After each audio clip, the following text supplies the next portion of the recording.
सबसे पहले पीडियाट्रिक्स का चैप्टर नंबर 2 देखते हैं जिसका नाम है नॉर्मल ग्रोथ एंड डिसऑर्डर्स। सबसे पहले टॉपिक से बात करते हैं। ग्रोथ एक एसेंशियल फीचर होता है जो एक चाइल्ड को अडल्ट से अलग करती है। ग्रोथ की प्रोसेस कंसेप्शन के टाइम में शुरू होती है और तब तक चलती है जब तक कि चाइल्ड है वो पूरी तरीके से मैच्योर अडल्ट में ग्रो नहीं हो जाता है। अक्सर ग्रोथ और डेवलपमेंट टर्म को एक साथ यूज किया जाता है, लेकिन ये एक दूसरे के स्थान पर यूज करने योग्य नहीं है क्योंकि ये परिवर्तन की दो अलग अलग फैसेट्स को रिप्रेजेंट करते हैं। मीन्स एक क्वांटिटी को करता है, एक क्वालिटी को करता है। ग्रोथ टर्म का मीनिंग है टिश्यू के साइज और मास में नेट इंक्रीज करना। ये मेनली सेल के मल्टीप्लिकेशन और इंट्रासेलुलर सब्सटेंस की ग्रोथ के कारण होता है। हाइपरट्रोफी या सेल साइज के एक्सपेंशन से ग्रोथ की प्रोसेस में कुछ हद तक कंट्रीब्यूट करता है। डेवलपमेंट का मीनिंग है फंक्शन का मैच्योर होना। ये नर्वस सिस्टम के मैच्योरेशन और माइलिनेशन से रिलेटेड होता है और ये किसी भी इंडिविजुअल के ऑप्टिमम वर्क के लिए वेरियस स्किल्स के एक्वाइजेशन को रिप्रेजेंट करता है। ग्रोथ एंड डेवलपमेंट यूजुअली 7 साल चलते हैं। हालांकि इन्हें अलग अलग रूप में डिस्कस किया जाता है, लेकिन ग्रोथ और डेवलपमेंट एक दूसरे से क्लोजली रिलेटेड होते हैं, इसलिए जो फैक्टर एक को इफेक्ट डालता है वही दूसरे को इफेक्ट डालता है। तो लाइफ के अर्ली एम्ब्रियोनिक पीरियड में सेल्स की नंबर में एक्सपोनेंशियल ग्रोथ होती है। अर्ली एम्ब्रियोनिक स्टेज में फीटल सेल्स विभाजित हो यानी कि डिवाइड होकर और डिफरेंशिएट होकर टिश्यू और ऑर्गन का फॉर्मेशन करती है। प्रेगनेंसी के बाद के आधे हिस्से और अर्ली चाइल्डहुड में सेल साइज में भी वृद्धि होती है। ये प्रोटीन टू डीएनए रेशियो में भी इंक्रीज के रूप में प्रकट होता है। लगभग 10 ईयर की एज तक सेल साइज में वृद्धि होती है। बॉडी सेल्स एक डायनेमिक इक्विलिब्रियम की कंडीशन में रहते हैं, इसलिए वर्ध जितने भी ओल्ड सेल्स होती है को लगातार न्यू सेल्स द्वारा रिप्लेस किया जाता है। वेरियस टिश्यू में सेल टर्नओवर की दर रेट अलग अलग होती है। अब कौन कौन से फैक्टर जो है अफेक्टिंग करेंगे ग्रोथ को, सबसे पहले फिटल ग्रोथ के बारे में बात करेंगे।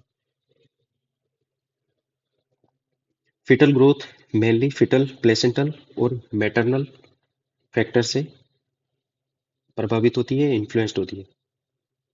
ह्यूमंस में बर्थ वेट में 40% तक की वेरिएशन जेनेटिक फैक्टर के कारण होती है, जबकि रेस्ट वेरिएशन एनवायरमेंटल फैक्टर के कारण होती है। फिटर के पास इनहेरिट ग्रोथ पोटेंशियल होता है जो नॉर्मल कंडीशन में एक हेल्दी और अप्रोप्रिएट साइज के न्यूबॉर्न में विकसित होता है। मैटरनल प्लेसेंटल फीटल एक हार्मोनी में काम करते हैं ताकि फीटस की नीड को पूरा किया जा सके। दूसरा होता है जेनेटिक पोटेंशियल। पेरेंटल ट्रेट आमतौर पर ऑफस्प्रिंग में ट्रांसफर हो जाते हैं, जैसे कि टोल मदर फादर के चाइल्ड भी टोल होंगे। हेड का आकार माता पिता के आकार से ज्यादा क्लोजली रिलेटेड होता है बजाय के हैंड और फीट के आकार के।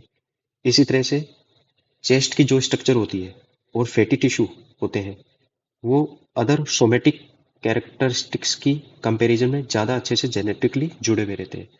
अब बात करते हैं सेक्स की। लड़के जो होते हैं आमतौर पर बर्थ के टाइम में लड़कियों की तुलना में ज़्यादा लंबे और भारी होते हैं। अब बात करते हैं फीटल हार्मोन की। ह्यूमन फीटस जेस्टेशन के 12 वीक में थायरोक्सिन का क्या होता है सिक्रेशन होता है। थायरोक्सिन और इंसुलिन का फीटस में टिश्यू एक्रेशन और डिफरेंशिएशन को नियंत्रित करने में महत्वपूर्ण योगदान होता है। ये दोनों हार्मोन विशेष रूप से लेट जेस्टेशन के दौरान सामान्य नॉर्मल ग्रोथ और डेवलपमेंट के लिए जरूरी होते हैं। ग्लूकोकोर्टिकोइड भी इंपॉर्टेंट रोल निभाते हैं, मुख्यतः जेस्टेशन के लास्ट पार्ट में, और लिवर लंग्स और गैस्ट्रो इंटेस्टाइनल ट्रैक्ट जैसे ऑर्गन के प्री पोर्टम मैचुरेशन को भी इन्फ्लुएंस करते हैं। ग्रोथ हार्मोन हालांकि फिटस में हाई लेवल में प्रेजेंट होता है, लेकिन फीटल ग्रोथ को अभी इफेक्ट ये नहीं करता है।